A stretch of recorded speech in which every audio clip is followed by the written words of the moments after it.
He's Kirk Herbstreit, ESPN college football analyst. You can also find him Thursday night on Prime Video. And the biggest signing in the offseason, Kirk Herbstreit, his dog Peter. He got an NIL deal, and he's going to make weekly picks, game day picks, thanks to Hertz.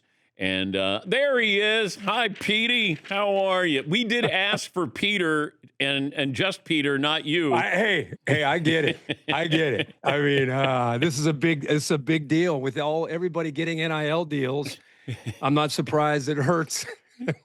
Okay. Is Peter going to become a diva? Man, I hope not. We shot a huge commercial with him. He had everybody all around him. I mean, it was quite a scene. It was an all-day performance, and he's starting to get a little bit cocky, getting a little bit too big for his britches. That's what I'm concerned about. Okay, but you have other Goldens there. I do. Is there any, jealousy? You'll see in some of the spots there's a little friction there. I'm talking to him often about just trying to keep it level-headed, and I mean, look at that face though. Oh right? my God. I mean, I wish my kids were as well behaved as Peter is. Pete's every time we come and hang out, he just Oh. hops up. He loves hanging out with you guys. He is great. Okay, if I gave you Ohio State and Notre Dame or the rest of the field to win the national championship, because those are the two favorites right now, according to DraftKings. Yeah. So who would you take? Oh my gosh. I just think there's so many good players returning. I think it's wide. I think Miami, I think Indy. I know both those teams had great years last year. By the way, Indiana's not going away. People that think Indiana was a fun story, Mendoza was great. That was a quick 1 or 2 years. As long as Cignetti is in charge of that team, get used to Indiana being a perennial. When I say perennial power, I'm talking top 10, top 5 every year. So they're not going anywhere. It's really going to come down to both of those teams, Miami and Indiana, the quarterback play with a couple new faces there. But I love Notre Dame. If I had to pick a team, in preseason, we always have to make picks. I probably would lean to Notre Dame. I think Ohio State's got an abundance of talent, obviously, with the way they've recruited Julian Sayin, Jeremiah Smith. Their offense is going to have so much firepower, but they lost a lot on defense. So you're replacing quite a bit on that side of the ball. But I don't know. I'd probably take the field. I think it's just going to be one of those crazy years. There's a lot of unpredictable things are going to happen. Who is this year's Fernando Mendoza? I think Matt Campbell is going to surprise people quickly, how quickly he gets things going at Penn State. Beck coming over with him. I mean, again, very much like what we saw with Indiana when Cignetti came over and he brought all those guys from JMU.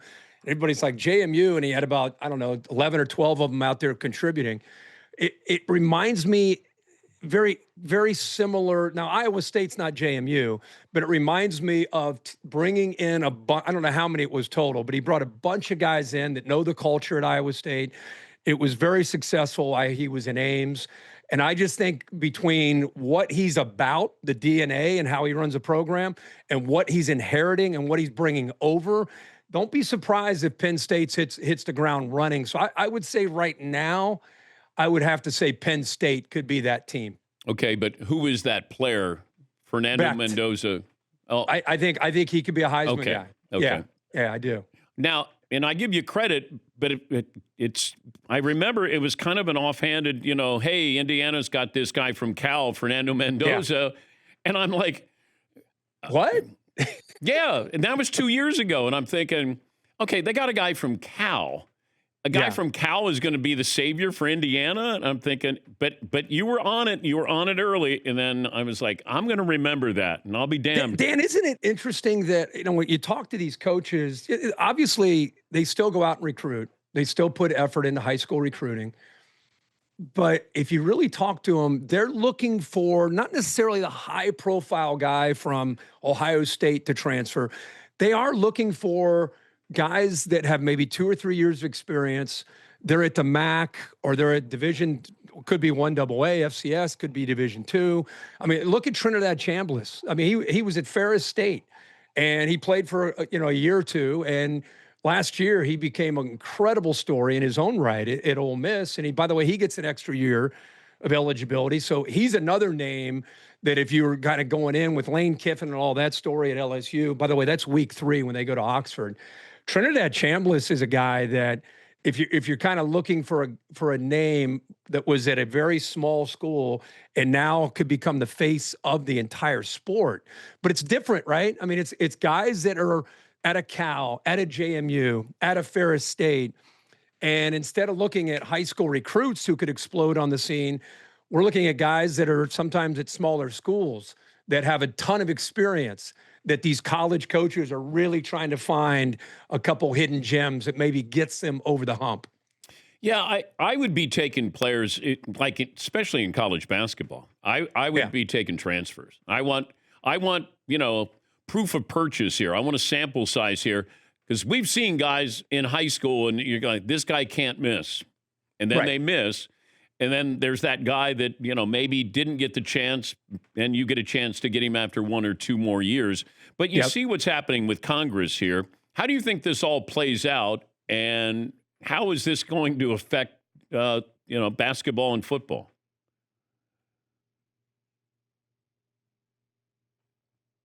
I think we lost audio there, Herbie.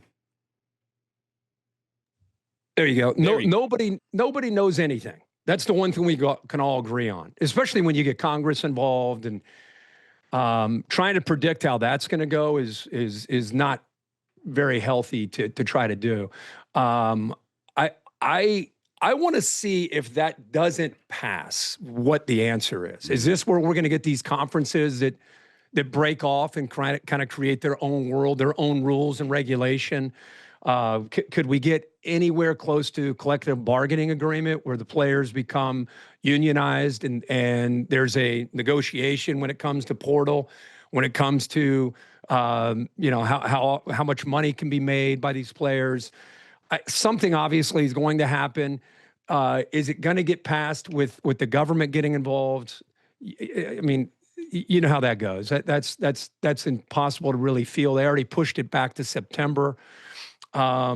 You'd like to think, hey, maybe everybody will come together and try to make some sense out of this. But at this point, you kind of expect that things will not get worked out. Leadership in college athletics is very difficult to understand. People think, well, is it the NCAA? Clearly it's not.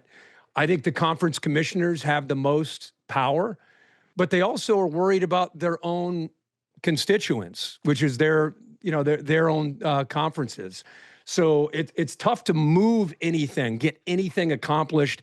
And if it doesn't get passed in September, I literally have no idea what plan B would be. But I would personally love to see a collective bargaining agreement between the players and some kind of entity with the power brokers in college athletics. The SEC is, for the last 3 years, watch the Big Ten cash in and win championships. Yeah. If we go, at what point is there panic in the SEC? This is 3 in a row. Yep. If you get to 4. Dan, I think we passed it personally. Oh. I don't think you can argue with the results, right? I mean, it's not just 3 in a row. What people are overlooking, for me anyway, is the head-to-head. I think the Big Ten is 6-2 against the SEC in the last 2 years. And when it was the other way around, that's all you heard about. Well, the Big Ten can't play with the SEC. It wasn't just the national titles.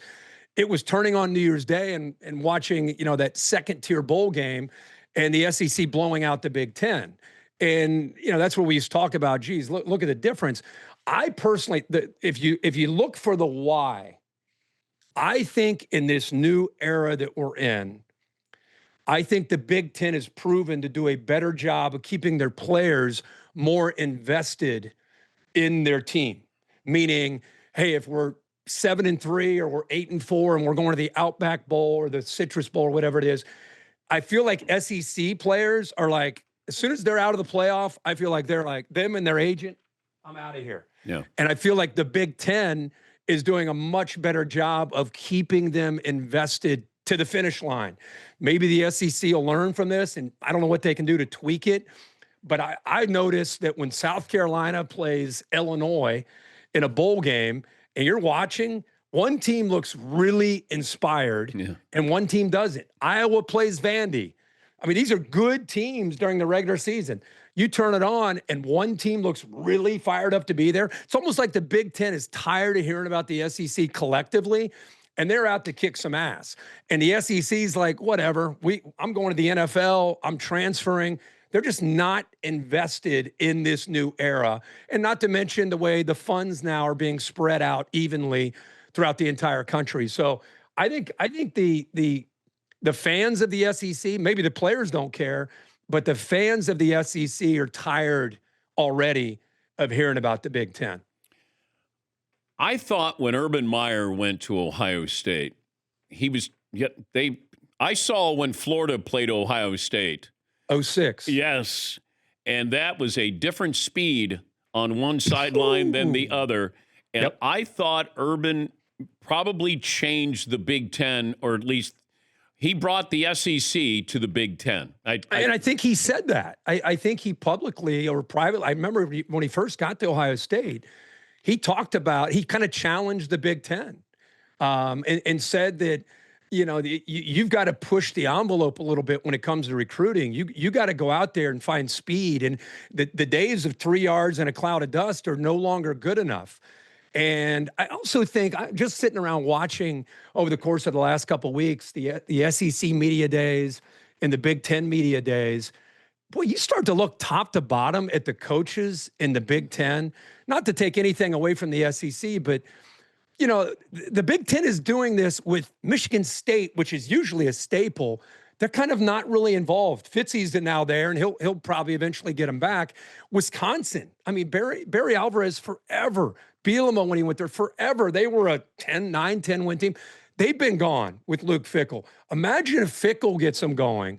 Imagine if Michigan State, I mean, this is being done without some of the schools that typically get to 8 or 9 wins that now I think have a chance with the coaching. The depth of coaching that they have in the Big Ten is super impressive to me when you start at the top and work your way all the way down.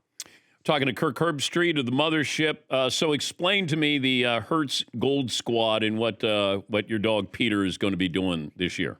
This Gold Squad, and you've probably seen some commercials on it. It's like this elite team of golden retrievers that kind of brings smiles to travelers all over the country. In airports.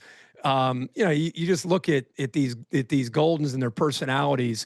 If I owned a business, I would probably put a Golden right out in the lobby. They just kind of get people to feel better. And Peter's honored to be able to join this squad and hopefully get a chance to meet a lot of fans throughout the country, whether it's at games with the elite squad or, possibly at airports, wherever it might be. But it's a heck of a group of that he's honored to be a part of. And they'll be traveling around starting in a couple weeks throughout the entire country.